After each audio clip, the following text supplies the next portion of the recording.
Hello and welcome to Landscape Photography World, the podcast for everyone passionate about landscape photography. I'm Grant Swinburne and I'll be your host on this show, talking to landscape photographers about their motivations, likes and dislikes. This week, Tara Workman joins me to talk about her amazing landscape career. Tara is a nature photographer born and raised in Barbados and currently living in the Pacific Northwest of the US. She loves living in one of the most sought-out areas for landscape photography, but considers herself equally blessed to have a husband who enjoys travel and seeing new places near and far with her. With a stressful full-time career in medicine, Tara is most carefree when out in nature with a camera in hand. For her, photography has gradually evolved from a fun hobby to having a vital role in her maintaining a healthy work-life balance. For Tara, simplicity is at the base of her work.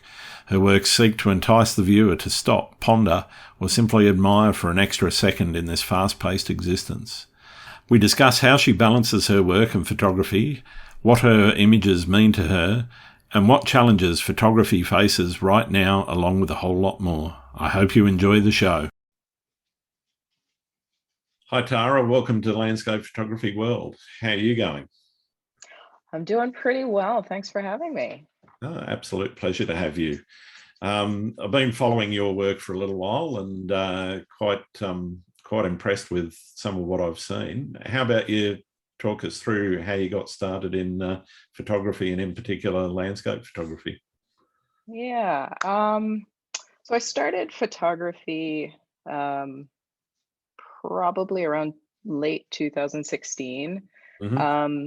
I always loved taking taking photos of family members and different things.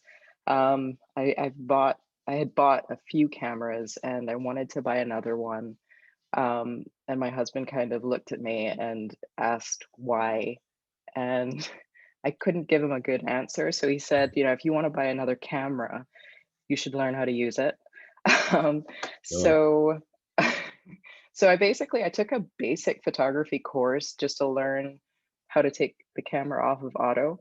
Yep. And it I don't know, it just changed my world. I think I just got hooked. I think the class was maybe 6 to 8 weeks, and we would have homework to do where you would go and shoot different things and practice Sure. different things. And I don't know, I thoroughly enjoyed it and just became obsessed like most people who do it, and Mm-hmm. photographed everything. I would go downtown, I would go to the dog park and just photograph anything and everything. And I think my husband pretty much regretted pushing me in that in that direction.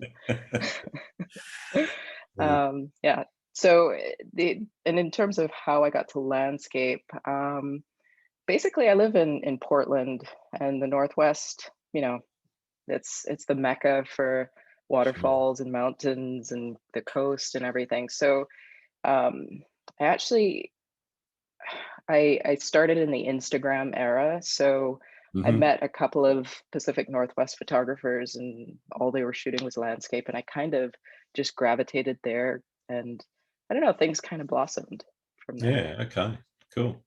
So what is it that I guess you're chasing most now in your photography? What are you looking for, I guess? I the honest truth, I'm not in the last 2 years to three, I've purposely stopped looking for anything. Okay. Um, so for me, the most important thing is follow my curiosity and not trends. So probably about 3 years ago, being part of Instagram, um, I kind of found myself getting a little bit grumpy with regards to like the seasonality of things, in terms of Mm-hmm. it was tulip season in the spring and waterfall season in the spring, and then fall color, everybody's shooting the same waterfalls, and Milky Way season. And I felt like we were pretty much doing the same things every year, Yeah. just different conditions. Mm-hmm. And I thoroughly enjoyed it initially, but one, I was tired. I was just so tired. I was, you're working plus doing photography, and I don't know, I wanted to do something different, and I started looking at a lot of the photographers that I loved. The Alex Noriegas, TJ Sure. Thorne, Sarah Marino. And the one thing that I realized is that they were just doing things that were uniquely them. Yep. Um, you can, and so they were doing creative things with nature that wasn't just kind of cookie cutter. And Yeah. I preface this by saying cookie cutter, there's nothing wrong with it. I just got to a point where it wasn't fulfilling me as much. Yep. Um, Yep. and so I just started looking in different avenues, and um, I don't know, I just gradually started experimenting a little bit more with the things that were around me, and if we took trips, I would just look for I wouldn't have spots that I was going to. I would just look and see whatever caught my interest. Sure. Sure. So is that where you started to, I guess, take a more artistic approach to your photography as opposed to the experience, which is, yeah, well, there's a nice scene, nice flowers or, mountains or whatever, and you take that shot and that's nice. Yeah. But is that where you started to say, okay, well, I really want to make it art out of it, or I guess talk me through that. Yeah, so I would say it accidentally happened that way. It was more, I just wanted to know if I could do anything unique. I wanted to know if I was actually a creative person. And it was just more of a question for me in terms of, am I a good photographer beyond the technical? Sure. And could I make compelling images that weren't shown to me?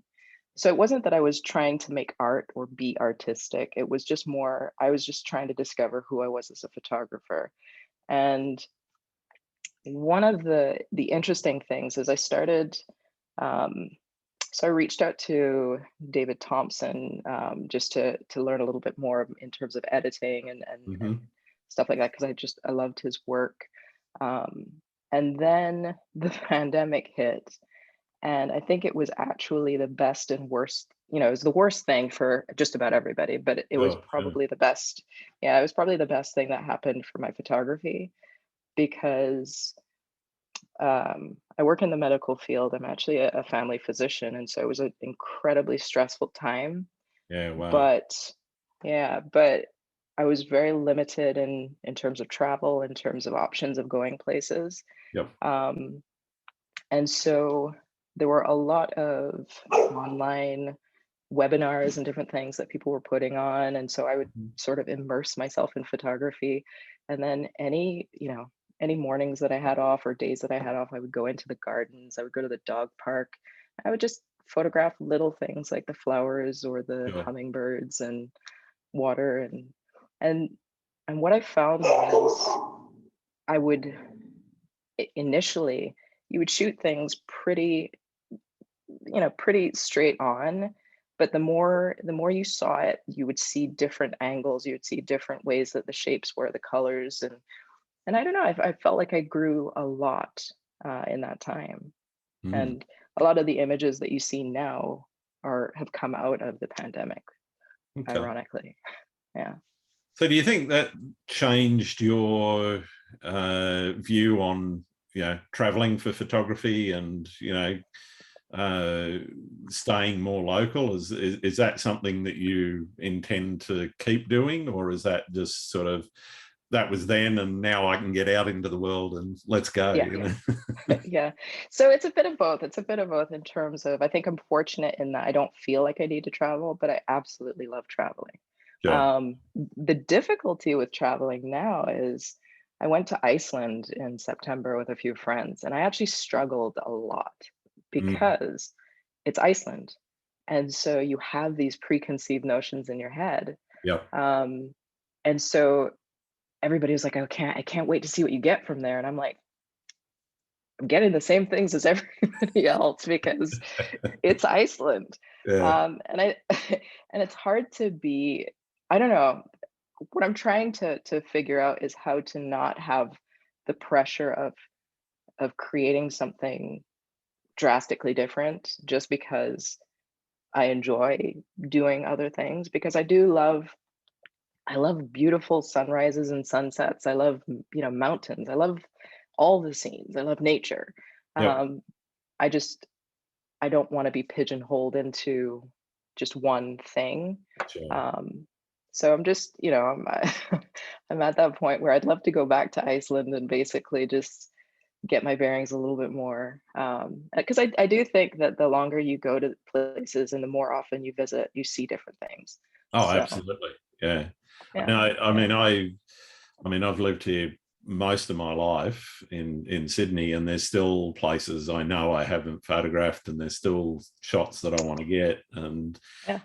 I'm just going to keep going back until I get what I want. There Uh, you go. and I just came back from a trip to the UK where I've been several times, but each time we go, we kind of go to somewhere different. I went to the Lake District in North Wales, which I'd never been to before.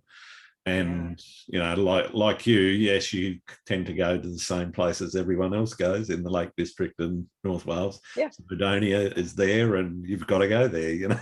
So And there's nothing wrong with it. no, I mean, absolutely it's not. Yeah, I'm yeah, fine with shooting that stuff, but as you say, the more times that you return to those kind of locations, and it doesn't necessarily be one of the very iconic ones, it gives you the chance to explore and get around. I think, and right. that's for me one of the joys of photography is that there's literally infinite possibilities.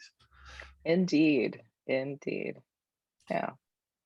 So, what would you say you're trying to communicate with your photographic style? Um, you know, it's fairly, and I don't want this to sound like I'm not giving you a critique or anything because I really admire your work, but it's fairly naturalistic that you're not doing some of those real vivid colors and unless I'm wrong, you're not doing massive composites and those sorts of things. So it's kind of the scene as you see it, or as the human eye could see it, as opposed to something that's sort of dreamlike and more of a fantasy world. Is that really what you're trying to portray and get across to people? Is the beauty of what you're seeing? Pretty much, yeah. I mean, I think I think one of the things for me with regards to why I do photography is I love moments and I love nature. I love just capturing these. They don't have to be perfect, but they have things that are striking to me. Mm-hmm. Um, and it doesn't have to be obviously so. Um, and so they're just, I don't know, for me, life in in general is full of big moments. It's full of mundane little moments. Happiness for me comes from appreciating both the big and the little moments. And I think my photography has kind of morphed into, you know, being patterned after that in terms of just appreciating nature for the little moments that I don't know, just the nice little colorful scenes, the way that water moves, the way Mm-hmm. that, just I don't know. It's for me it's a less is more approach. They're very simplistic. And just appreciating nature for nature. Um, and then I hate editing for a prolonged period of time, and so I don't want to sit on the computer Sure, uh, sure. for a really long time. And so it's yeah, for me, it's what I see. If I think it's beautiful, that's what I'm going to photograph. And the magical thing is that other people have found value in it and have found that what I think is beautiful is also beautiful to other people. And that's I don't know. It's yeah, you always want your work to be appreciated, but you never know, especially when you're a photographer on Instagram. It's not really competing, but you're in a world with mountains and waterfalls and all of Yep. that. And for people to actually gravitate towards my work, um, I don't know, I think it's a gift, and I don't know, it's wonderful. Oh, that's fantastic. Yeah. How would you describe your style if somebody had not seen your work before? And I'm obviously going to encourage everyone who listens to go and check you out. But Yeah. if somebody hasn't seen you before, how would you describe it? I usually say it's a less is more approach to creativity, where um, it's minimalist, but not necessarily a lot of negative space. Um, it's just, I don't know, that the subject matter is very simple.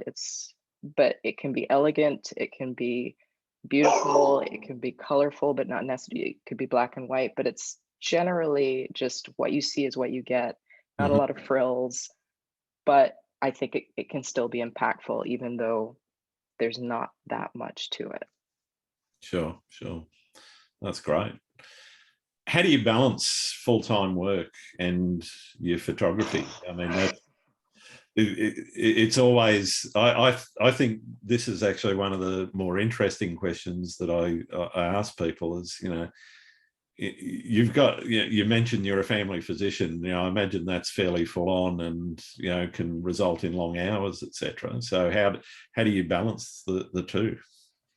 I'm a lot better at it now. So since I've actually changed the way that I photograph, and I'm not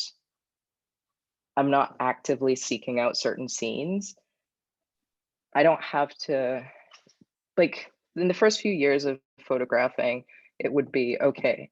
Milky Way is going to be it's going to be here. We got clear skies. So I've done some crazy stuff to get, where, I work Monday, Tuesday, I'm off Wednesday, drive 5 hours to Crater Lake. Yep. You have your day off and you're driving back, and then you work Thursday, Friday. And so I said I was tired, because you're basically trying to get conditions, you're trying to, and then you still have to work, and then I have a husband, and and so I was not doing well for a few years. Yeah. There was no balance. I was tired. Um, Now it's actually easier. I've actually changed in the last almost a year now. I actually changed from full-time practice in the clinic to a virtual urgent care kind of position. So I'm actually at Mhm. home, and I did that more so that I could balance photography. So I can actually go to the coast, work, spend time with my husband, go shoot sunrise, sunset, even go for walks in the middle of the day, shoot some driftwood and stuff Sure. like that. And so, but I don't have to take my camera everywhere anymore, because I don't feel that urgency of missing a sunrise or a sunset. Now I watch them and I actually enjoy them. But if I don't have my camera, it's okay. So the balance factor, I am much better at, thankfully. Okay, so that sounds like you're in a much better space than you might have been a few years ago. What I mean, aside from changing to doing more virtual consultations, what else did you do? I guess to get into that headspace, because for me the, the physical and the time sort of stuff that you do around it is part of it, but I think there's also that mental switch that you've got to flick off and go, okay, I'm not going to worry about that, or I'm not going to do this. How did you actually make that mental change?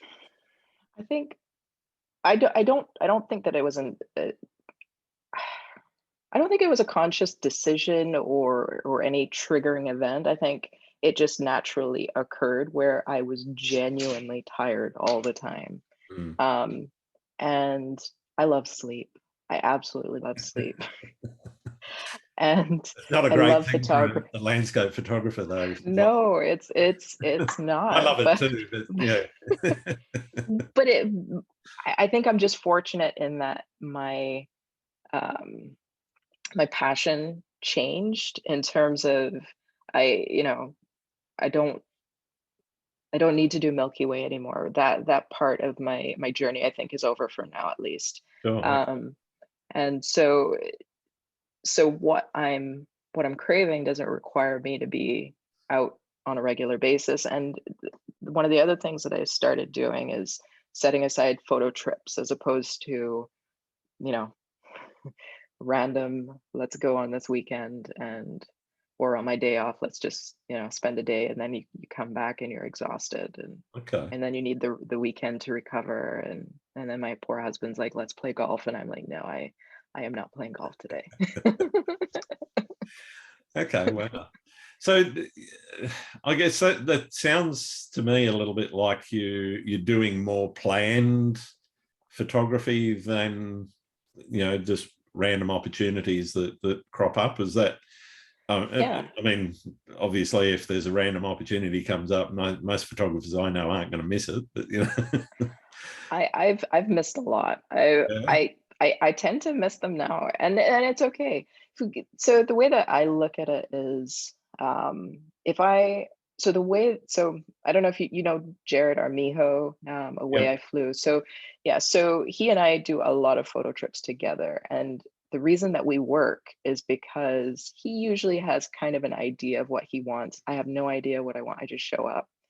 right, But if we if we go for 4 days and we're just driving around all day, we wake up for sunrise, see what we see. We're not, may plan. Most of the time, we have no idea where we're going to go until the day, okay, and then we decide, okay, let's try this location, and it has nothing to do with weather. I would say 90% of the time has nothing to do with weather. It's just we want to see this place, right, and so it's very spontaneous. But if we have 4 to 5 days of just roaming around, we're going to get a lot of stuff that we find interesting, not necessarily amazing photo. He makes amazing photos because he's a magician. But I I might get a few things that I really like. Um, Whereas a lot of the other trips where I'm going for a day, or I'm going for specific conditions, I'll come away with one photo yeah, from that trip. And if I think about, the time, and then how tired I am to come away with one photo, it doesn't feel worth it to me anymore. yeah, Um, and I can go on a 5-day trip and come away with one photo, but that's okay. But I don't want to spend my free time running around trying to get one photo. Sometimes you get skunked, and then I'm tired for day. I like I've just I've made that calculation, and I don't know, with life right now, it's not as worth it sure, anymore. sure. No, Yeah. that's great. Yeah.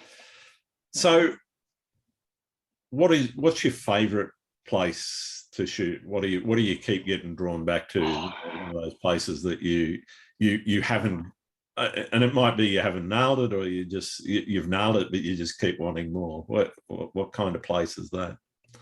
Two places. So one place is on the Oregon coast. There's a place that, my husband and we've been going to for years to play golf. He and his family comes up, and we always have, family time. And then once I started photography, it's a really beautiful place to photograph. And during the pandemic, that was probably the only place we could go to vacation. So I spent a lot of time there getting to know it. And a lot of my not sand dune, sorry, sand abstract images are from the coast. Mm-hmm. Um, and so I love going back there. I don't know, it's always fun, but there are always good memories outside of photography. Yeah, Um, and then Death Valley, the dunes. Just I don't know.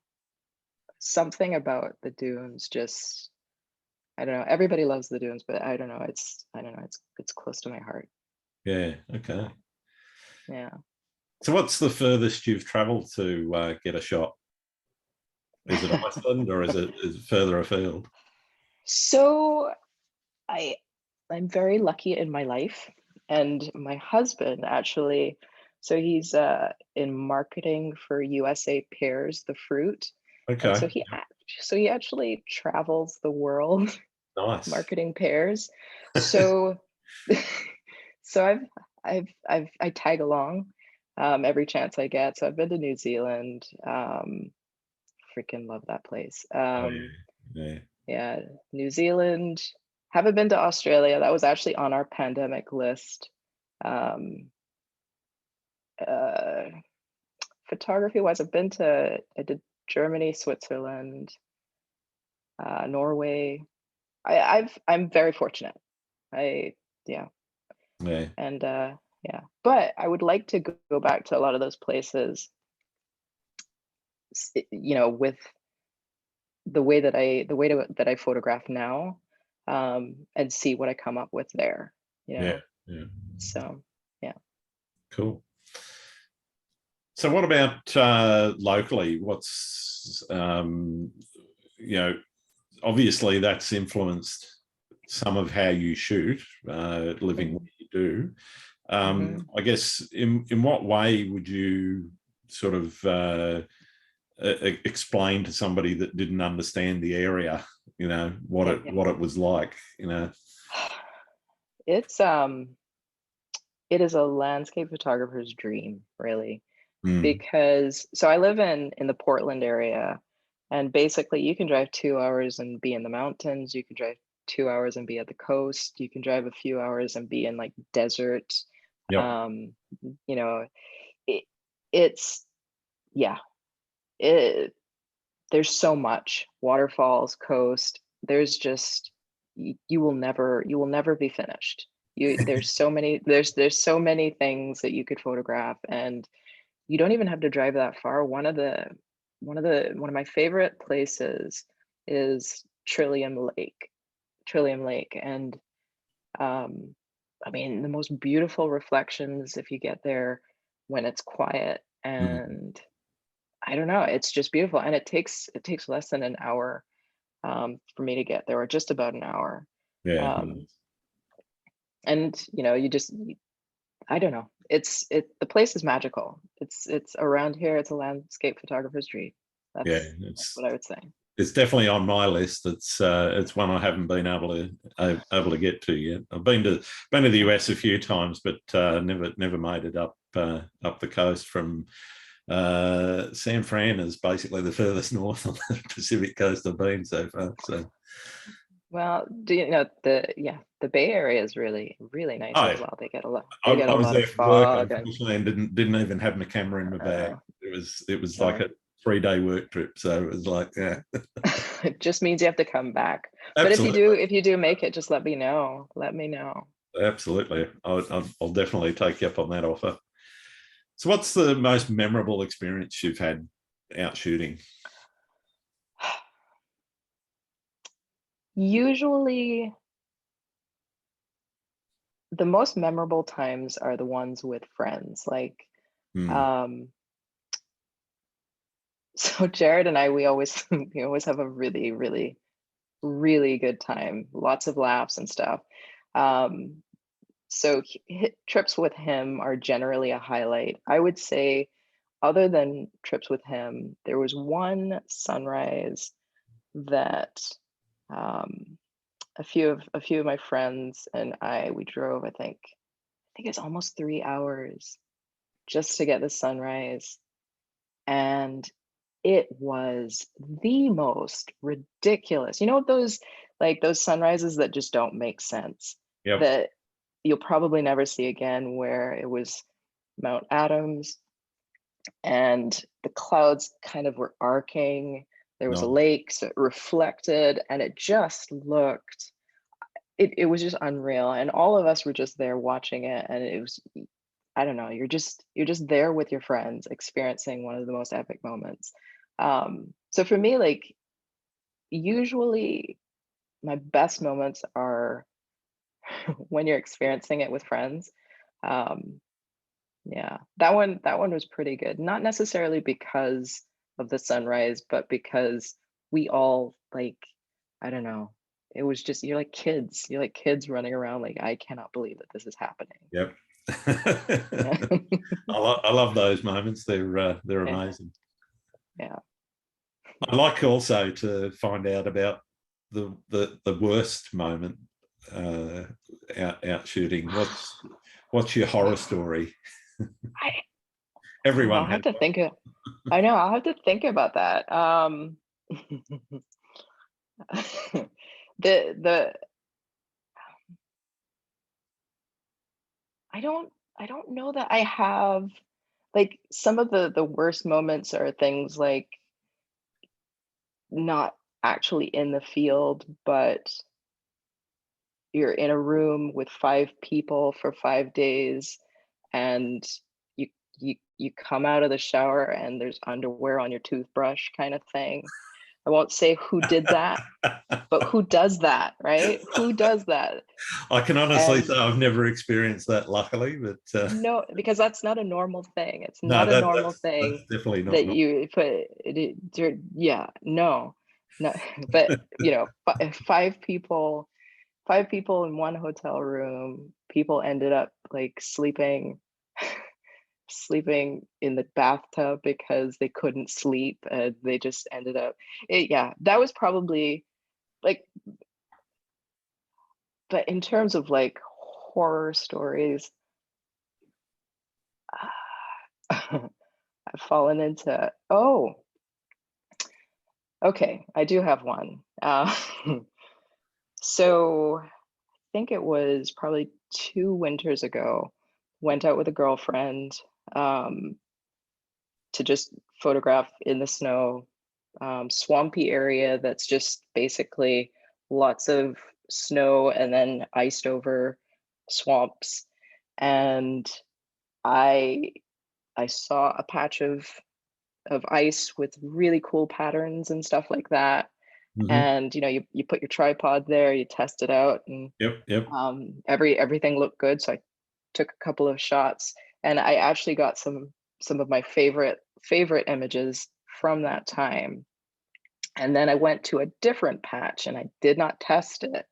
Oops. And I kneeled, I put one knee down, and immediately it just went through. Oh, And backpack on, camera pointing down, camera goes into the no.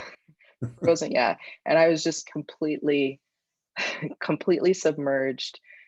Had to, you're soaked, you're you're freezing, and basically I had to hike out with my camera gear, my soaked camera, that funny enough still works. Oh, okay. So it Um, survived. yeah, yeah, Wow. it did. And Plus, then you plus, get back. plus one for the weather sealing on that one. I know, Sony AR7 III. The lens didn't make it, but the memory card made it, and the camera. And Wow. then, you get back to the car and you're just trying to take off as many things as possible, turn up the heat, and then I had to drive an hour and a half back home. Oh no. Yeah. That's definitely a memorable one. That. Indeed. So, if you could retire to one of the places where you've taken a shot, where would that be? I'd probably say the coast. Okay. So the Yeah. West Coast, yeah. Yeah, the Oregon coast. I could probably photograph, yeah, for years to come.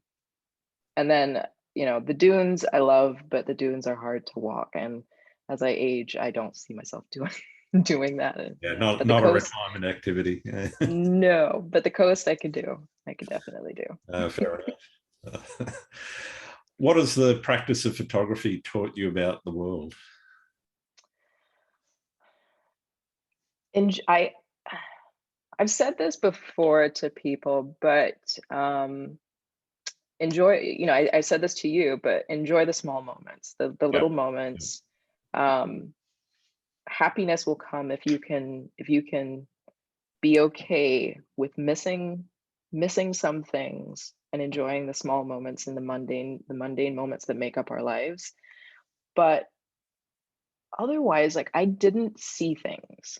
Like, I see things now with photography. Like, I see, like, even, like, I've always seen, like, I could probably see myself doing like street photography because I enjoy moments of, not necessarily street photography and be good at it, but I enjoy moments of people and stuff like that. But I never saw nature in the way that I see nature right now and the beauty. And I see sunrises and sunsets so differently. I see storms and cloudy, gloomy, moments very differently. And I don't know, I'm a lot more appreciative, especially living in Oregon where it rains a lot.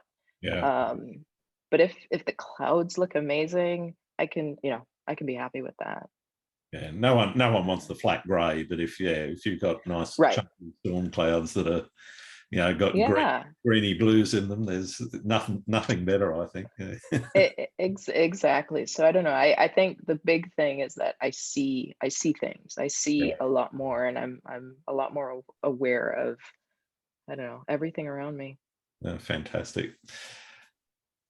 Do you have a routine? So you talked a little bit about, you might not know where you're going until the day, but are you planning those trips in terms of what you've got in mind for your photography beforehand, or is it just sort of you take it as it comes when you get in the field?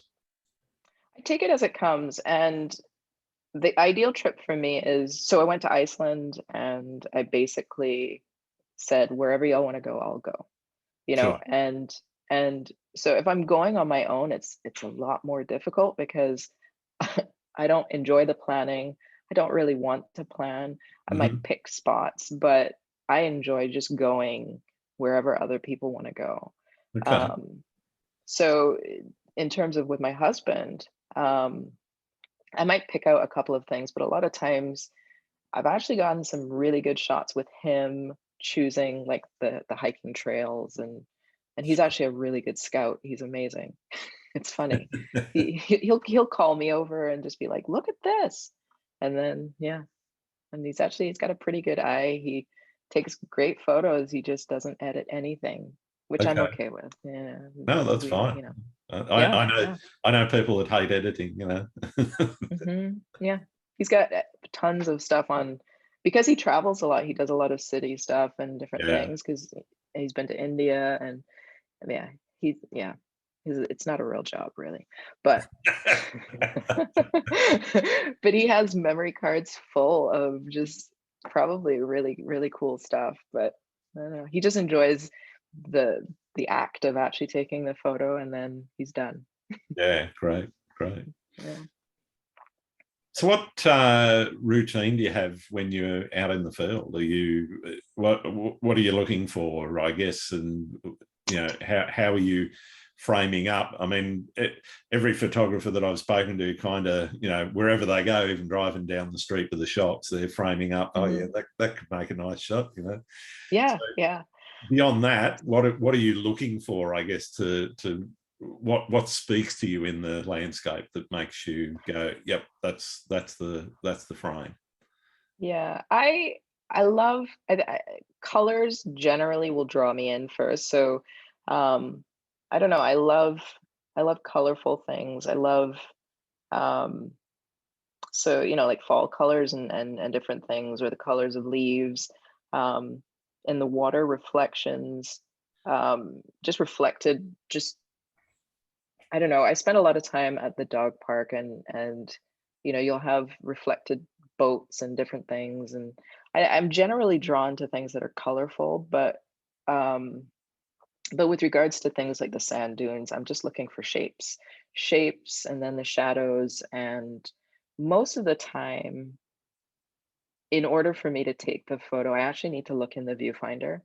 It's Mm. interesting. So I'll see stuff that for me looks interesting, but then I look through the viewfinder and and sometimes half the time, or probably more than half the time, it doesn't look good when I'm actually framing it up. Sure. Um, so it's more, there are a lot of things in nature that just catch my eye, usually colorful things, fun, simple shapes. Um, and then obviously the light and the way that the light casts on things, and I love, my favorite is that softer light just in general. So I'm if you look at my work, I don't do a lot with, it's usually after the sun has set or just before the sun rises. I love that light the most, Yeah. um, because the colors come out a lot better, Yeah. Yeah. for me. um, and I don't know. So that's what I'm kind of drawn to mostly, I Okay. think. So are you sort of framing things up by eye, or with your phone, or with just with the viewfinder on the camera itself? Mostly with if I'm so let's say we're driving and the light looks beautiful on trees and stuff like that. Oh, I'm not necessarily framing it up because I can't take the photo, but I usually am like, ooh, there's something there. yeah. There's something there. The light is beautiful. I'm pretty sure if I had time, I could probably make something, or I would want to try to make something work. Mm, Um, so if I don't have the camera, I'm not usually framing anything. I'm just kind of looking at things that I think look, I don't know, that I would want to photograph or at least want to spend time with. yeah. Um, and then when I'm out on a photo trip or I actually have the camera, if I see something interesting, I actually will look through the viewfinder and see if anything kind of catches my eye.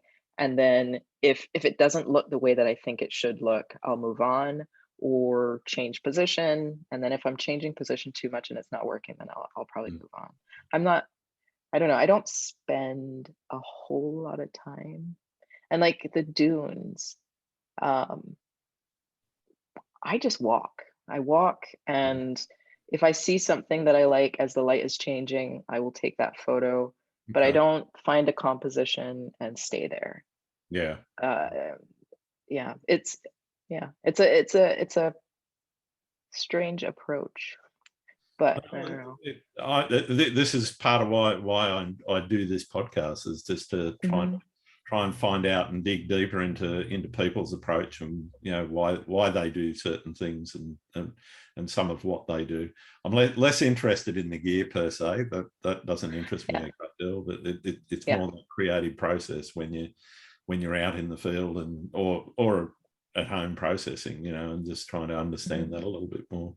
So I guess, are you doing a lot of handheld shooting, or are you getting a I tripod out and setting up and taking your time around it, or it, so yeah, go ahead, I sorry. guess it's just that um, and it's not so much planned, but I guess that shooting with intent by sitting somewhere for a little while with the camera on the tripod, trying to frame it up, and taking your time around it, or being more Mhm. spontaneous. And I guess it depends a little bit on the shot, but I'm just Right. interested, what do you spend more time doing? So my preference would be to handhold everything. I hate the tripod. Yeah. I find it limits because I want to move and I want to see things differently and I want to see. I don't know. I'm pretty sure the way with my approach, I could get better compositions because if I you know if I stayed at one area and perfected the composition, I probably could get better at it. But I like to move around, and that and Jared and I are very similar in that way, in that we just like to roam around and see what we see and capture moments. Yeah. Um, but he pretty much never uses a tripod unless it's like very, very low light. I tried to do that, and a lot of the images are just too soft and too blurry because I like to use the telephoto and it's a little heavier for me. So so most of the time now, I do use a tripod. Yep. So I'll walk around with it and just plant it in different places. Sure. Um, but yeah, so I would like to not use the tripod. If I'm at the dog park, I don't Yeah. have the Yeah. tripod. But yeah, but most of the photo trips, I lug it around and grumble about it. Yeah, well, it's extra weight. I was talking to Will Patino. I don't know if you know him. He's Oh yeah, New oh, he's Zealand. amazing. He's amazing. He's basically switched away from using a tripod at all. He's doing everything handheld, and Yeah, uh, and he gets the long exposures too, which yeah, is yeah, that's yeah. I've tried because I actually watched a couple of his videos and I was like, well, if he could do it, I could do it. I can't do it. yeah. I can't. I no. Mind you, Yeah, I've still got a DSLR, so I don't have a mirrorless at the moment, and so I think without the mirrorless, it's virtually impossible. Almost impossible. Yeah. I can probably get to about maybe a 1/13 of a second handheld, but anything beyond that. But how? But so for me, like before the last couple of years, I was just doing it for fun and with so it didn't really matter if they were a little soft, but now people actually care. And I know photographers are pixel peepers, and so for me it's like, oh gosh, no, I should really get some sharp images. Yeah, nobody wants that. It looks a bit soft, or Yeah. Oh gosh. Yes, I know. But do you but do you like the composition? Is that Yeah, well, that's. Is it a good image? It doesn't matter. It's not technically 100%. Oh, indeed. No, I'm not a fan of those conversations. They're never fun.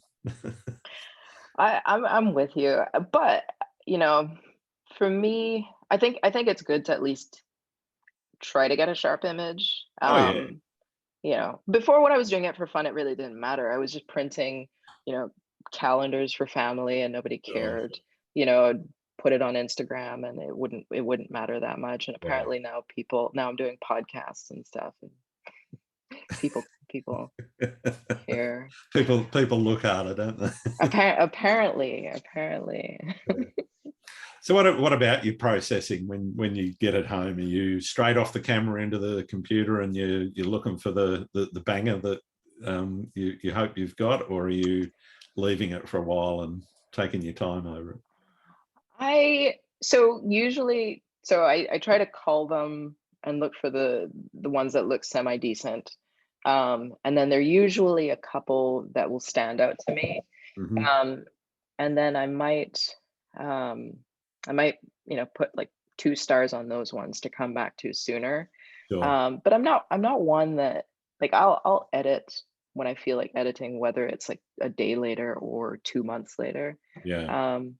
But I'm also like, I know a lot of people let them sit and then come back to them. I don't know that it matters that much for me. I do know that there are a lot of times that I will come back like months later and go through some of the unculled images and find stuff that I'm like, what you first thought might have been secondary, and then you come out and go, actually, that's the shot. Exactly. I love that feeling. So yeah. And that happens to me a lot with dunes, especially because there's so many different variations, and so it's always fun to kind of go back through and see what I missed. And then there are others where you're just like, why did I even edit this? Yeah. I've got a bunch actually from the UK trip that I've some of them, I do a bit of exposure blending and whatever. So some of them I've just sort of lined up and I've done the basic blend without the finish of the editing. And some of them I've looked at a couple of times and I go, maybe I'm not going to come back to that one, You never know. And it depends on the day too, Yeah, that's right. And sometimes one of the other things that I've done a couple of times, a really interesting tip somebody gave me a while back is flip the image 180 degrees. So you're looking at it upside down, and compositionally that helps you crop the image and decide, okay, is the composition balanced? Is the composition not balanced? And it's just, I've just found it a really valuable tool to go, okay, that works, that doesn't, and making a really quick decision, because it's, just flip it 180 degrees, look at it. Does it work? Yes or no? It's a really nice way of just sort of going, okay, this is a nicely balanced comp or not. I might have to try that. Yeah. See, this is why I do podcasts. You see, we learn things. Why I do it, because I'm learning a lot from you too. So you mentioned that you do a bit of printing. Are you still printing a lot of your work, or not I much? actually, I actually don't. I don't enjoy printing. I don't know. It's interesting. I love the fact that people love my work, but I don't enjoy the printing process. I just enjoy the photography. Yep. That's why, so NFTs, it's kind of the best case scenario for me in terms of showing my work, people appreciating it. Um, so I have done prints for people, um, but not that many, Mm. and that's okay. Yeah, That's all yeah. right. No, it's totally okay. It's all right. Yeah.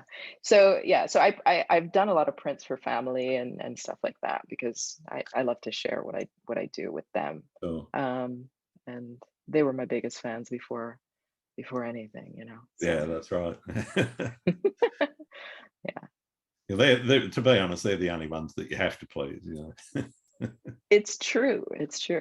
But they are easier. They're not pixel peeping. No, that's I, true. Yeah, they're looking at it holistically and going, yes, I like it or not.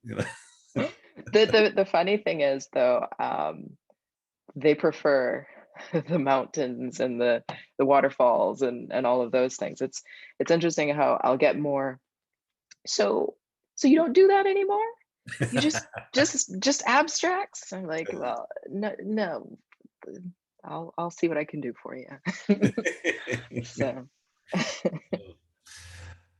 So, what about your NFT experience? Talk to me a little bit about that. I mean, so for me, it's something that's sort of started to take a bit of a back seat, and I've yeah. sort of gone off. Some of that shilling culture and everything. Is that something that you're still Ugh. really into, or are you not the shilling necessarily, but the It's whole culture around it, and your experience with that? I'm just interested to know what you've yeah. seen. So so I've been in it for about a year, a little over a year now. And my first experience, my first half of the time, I did not enjoy it because I don't like pushing my work. I I I don't know. The culture of it was just not for me. Also, the 24/7 you have to be on Twitter, you have to be retweeting, you have to be it was just not sustainable, not for me. Mm, And I didn't enjoy it. And then in December, I decided that I did want to give it a try, but doing it more as me and with what I could do. And so I wasn't trying to be on spaces, I wasn't shilling, I was just basically posting my work. And yep, then I was accepted into I don't know if you've ever heard of Sloika, which is yep, it's just yeah, so a platform that allows you to actually, you know, do your collections and they'll help with marketing. But it was nicer, it was quieter, it was calmer. sure, Um, and so I put my work there. They helped me promote it. Every once in a while, I would put a tweet out that I still had some images. The collection sold out, which is amazing. It took a few months, but that's fine. Um, and what I've found is there are a lot more curated galleries and groups, and it's not, I mean, there's a lot of frenzy and there's a lot of noise, but you don't necessarily have to be a part of that unless you want to. yep, Um, and so I applied to a couple of things, and I've just I think I've been very fortunate in that um, I've had success in terms of sales. Um, I don't I tweet and then that's it. I engage with a few people and I've I've had some success. If I didn't have the success in terms of the sales, I would still be okay. And I think that that's the important thing. And I'm very fortunate in that I have a day job that pays well enough that I don't have to worry about sales. yeah, Um, But there are a lot of people out there that are trying to do photography full time, and they're banking on NFTs being, being their full time gig, and Mm, that's a lot of pressure, and it is not absolutely. fun. And you can see, and I hate to use the word, but there's a certain amount of desperation. There's a certain amount of just disappointment on a regular basis when things don't pan out. Yep. And that part of it is, it's heartbreaking. And for me, I don't know. I made a promise to myself in December that if I was going to do this, I was going to do this my way, whether sales came or they didn't. I'm fortunate enough that sales did come, but I've met a bunch of people that I absolutely love, amazing photographers. I love the fact that the quality is just amazing, and you actually get to interact with a lot of people that you've looked up to, Mm, in yeah. terms of their work and stuff like that. And I don't know, there are good things about the culture of it, and there are terrible things about the culture of it. And so Yeah. for me, I made a choice to do it as me. And yeah. And so Yeah. I've been happy, I've been satisfied. I've had disappointments, but disappointments in terms of, I don't know, just realistic approaches to it, in terms of it it doesn't dictate my self-worth, and Yeah, I or think that's a really important message for people that are sort of feeling some of that desperation you mentioned. Is that it doesn't dictate who you are and what you are in the or world, how good you are, or how or how good good you you are. are. Yeah, Right, yeah. I mean, It's there's got to be millions of, well, I'd say there's billions of photographers out there, yeah, millions of who work is absolutely outstanding, and I mean, you're not talking about, a couple of thousand people, you're talking about millions of people who do take really fantastic photos. really And good, yeah. it's definitely for me not that important now, and so I've just sort of, if something sells, whatever, it's just something that's, Right. and if it doesn't sell, whatever. But yeah, and I think if you're in that position, you're very fortunate. The flip side, though, there are a lot of photographers from, or artists from, other areas that their work has never been seen, or they never had an opportunity. Yeah. And now they have a chance to actually make a living. And we in the Western world, it's we take these things for granted, but just selling one photo could make a huge difference for a month for a lot of these Totally. people. Yeah. And so for me, you know there's that. And I don't know, so there's good and bad. I do believe that the culture is shifting in a positive way, but Hmm. there's a lot of noise, and Yeah. there's still a lot of negative things that needs to get weeded out. But just like anything else, like in the previous world of workshops and different things, there was a lot of negativity as well, and a lot of competitive Oh yeah. Yeah. stuff. And it's not all roses in any. No, I don't think the Instagram Yeah. culture was, Oh, from a few years ago was that healthy either. agreed. So I think it's just important for us as individuals to figure out who we are, what we want, and then have realistic goals. Shoot for the moon, but just understand that you might not get there. And if Mm, you don't get there, it's okay. Have a plan B, a plan C, and then just figure out how to be happy. yeah, Because I don't know, life is short. I want to be happy. I want people around absolutely, me to be happy. absolutely. So Yeah, I've photography made makes made the photography makes me decision. happy. Sorry. So yeah. No, gosh, no. No, I was just gonna say, like, photography makes me happy. Sales are no sales. And most photographers start out because they love the art of photography. And we lose that when you put a dollar amount attached to it. Mm, And I know how fortunate I am that it doesn't, the dollar amount doesn't matter. Yeah. So yeah.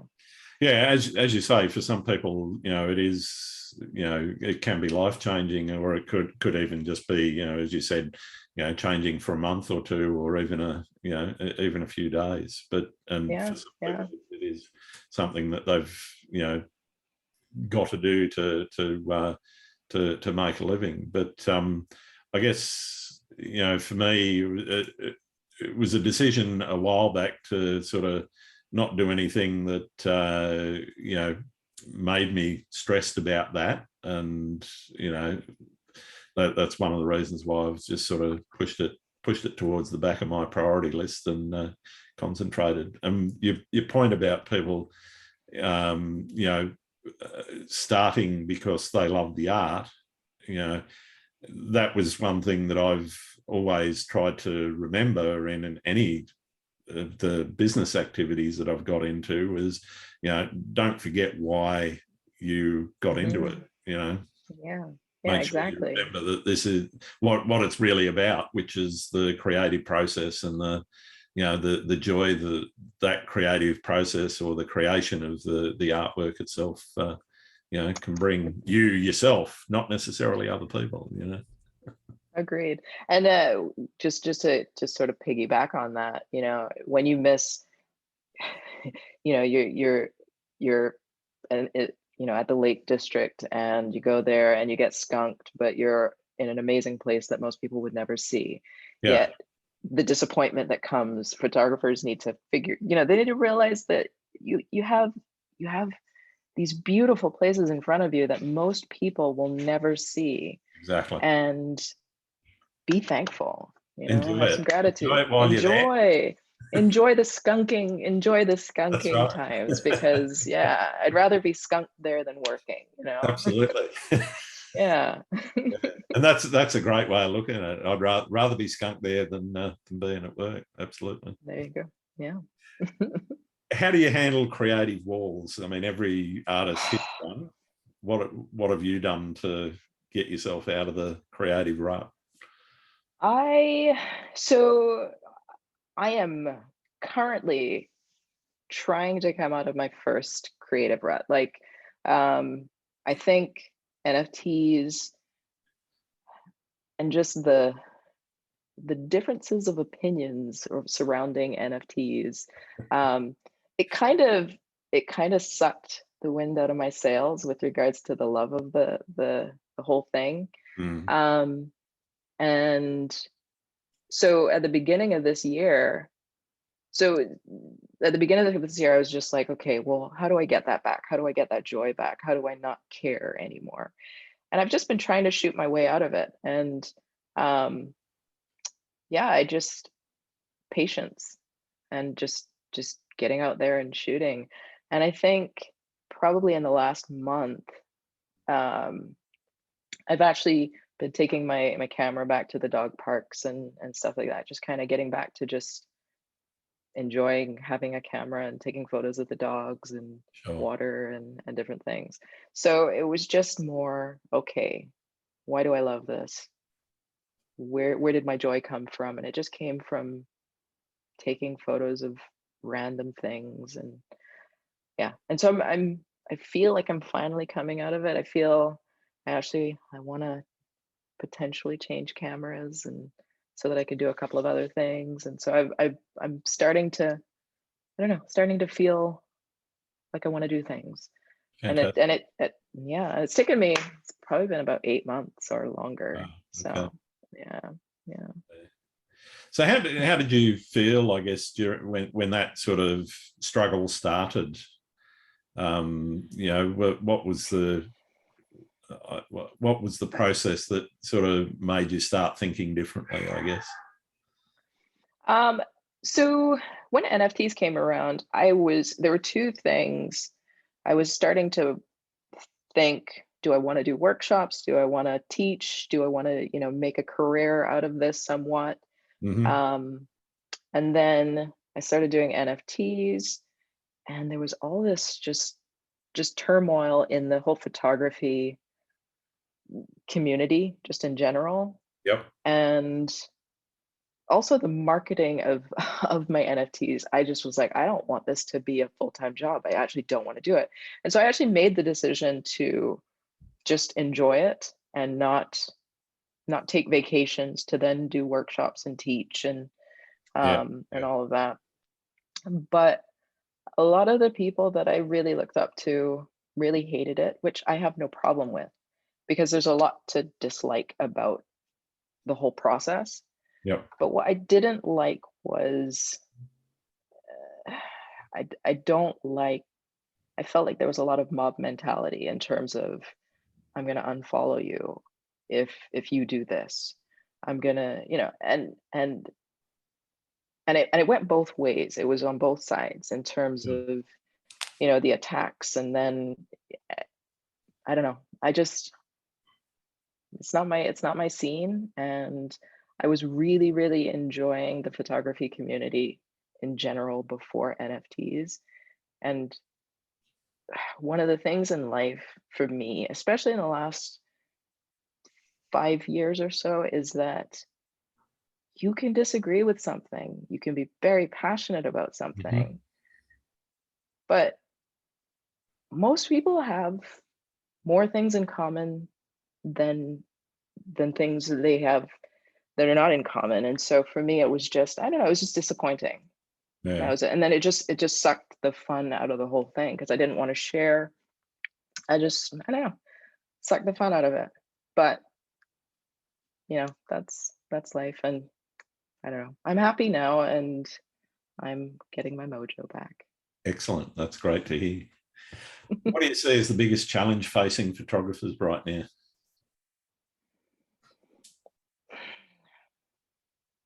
Facing photographers, I would say just acceptance of do you, and if other people are doing things that you don't enjoy or you don't like, or just do you. Like uh, composites, blending, you know, documentary photography. If somebody wants to put a huge moon in the middle of a scene, it might not be my thing, but hey, You do, you. like Yeah. yeah, and just uh, be happy in your craft. If you want to make money on it, figure out a way to market it and just do you.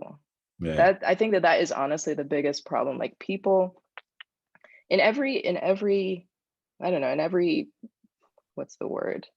It could be photography, it could be, painting, it could be there are always people that want to keep things the way that they are. Mm. But everything evolves and there's no right or wrong way of doing things. There's just always people that are going to push the limits. I do not enjoy everything that's out there. I genuinely don't, but that's okay. Yeah. That's okay. And I might like grumble and be like, why would they do that? Why would they do that? I don't understand that. But I'm not gonna post about it. I'm not going to talk to other people about it online. Um, Yeah. I mean, unless it's because something particularly egregious, why, exactly. I think that is probably the biggest problem for photographers in general. mm, That would be my personal opinion. yeah. I'm not, I've got to say, I'm not a fan of the cancel culture that, can go on where people, just say, well, because Yeah, you do this, or you follow that person or whatever, then I'm gonna blank you. But yeah, and it's not so much one person doing that; it's more that follow on, as you said, that sort of yeah, mentality yeah. that grows from it. Yep. It's an interesting time, and I don't know. Yeah, that's a What do good you question though. What do you like to do when you're not out shooting? Um, I used to play a lot of golf. I haven't been playing recently. The weather here has not been great, but golf is one. Generally, just go for hikes. I love traveling. Hmm. Um, and then because of the job that I have, I genuinely enjoy just doing nothing, like Yeah. sitting on the couch watching bad TV or listening to a book or a podcast or something, just doing nothing. Yeah. Nothing wrong with that. Yeah, yeah. What's the worst thing about being a photographer and the best thing about being a photographer? And you can do them either way you want. I think the best thing for me is going back to the question you had asked about, just basically that I see the world differently. I think I have a better appreciation for the world, and I think that that's the best thing about photography. The worst thing is I, I am competitive. I do want to get good at things, and as much as I would like to not care what people think, I do. And Everybody does. yeah, and I think that that's the time factor is also, it does take time, the balance part of it, but I think I've kind of honed in on that. But the big thing for me is just trying to not get to a point where, even though I care, it doesn't affect the way that I shoot. Yep. Yeah. So what tips do you have for someone just starting out and would like to get into landscape photography in a bigger way? Yeah.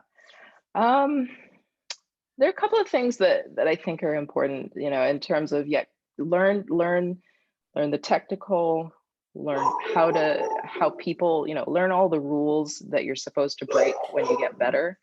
But have fun, keep having fun.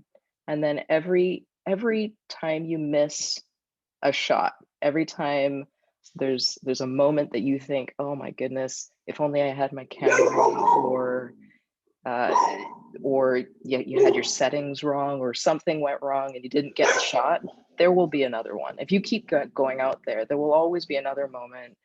As long as you keep shooting, there will always be another moment, and try to just keep enjoying the process. And especially if it's landscape, enjoy nature.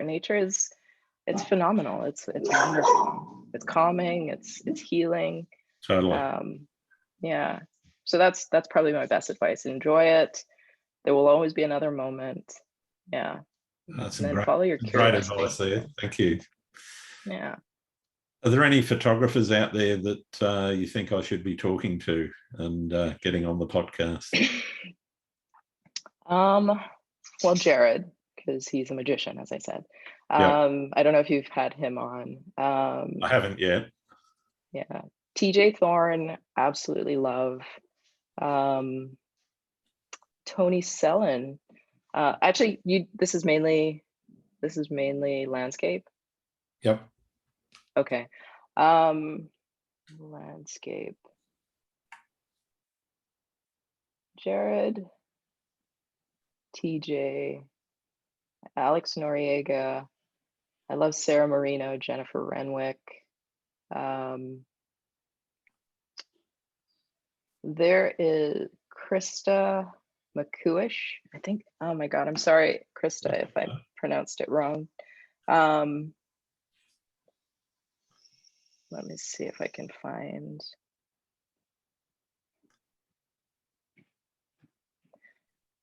Yeah, Krista McCuish. She's just phenomenal. And I can send you how to spell the name. Yeah, that'd be good. I'm likely to get that one right. Yeah, those are the ones that I just generally tend to gravitate towards their work nowadays. Just phenomenal. Fantastic. Thank you very much. I've got one more question for you, and for a lot of my listeners, it's the most important one I can ask. Oh boy. Do you like pineapple on pizza? I do. I'm from Barbados. Yes, I do. Yes, I do. People, it's not a thing, but I've had a lot of arguments about it. I've almost lost friends, but yeah, it's a hill I'm gonna die on. Good for you. Good for you. Well, thank you very much for taking the time out to talk to me, Tara. It's been absolutely wonderful getting to know you a lot better and, hearing about how you do what you do. Where can people find your work? So you can go to my website at taraworkmanphoto.com or Instagram at mybajaneye.com. Sorry, mybajaneye, or Twitter at Bajan in PDX. Okay, cool. Thanks again, Tara. Oh, it was a pleasure. Thanks for having me. Thanks again for listening to Landscape Photography World. I hope you enjoyed the show, and keep listening because I'll be joined by some great guests in upcoming episodes. You can find my work in this podcast at grantswinburnphotography.com. I'm also on Instagram, Twitter, Facebook, and YouTube. I'm Grant Swinburne. Hope to see you out shooting soon.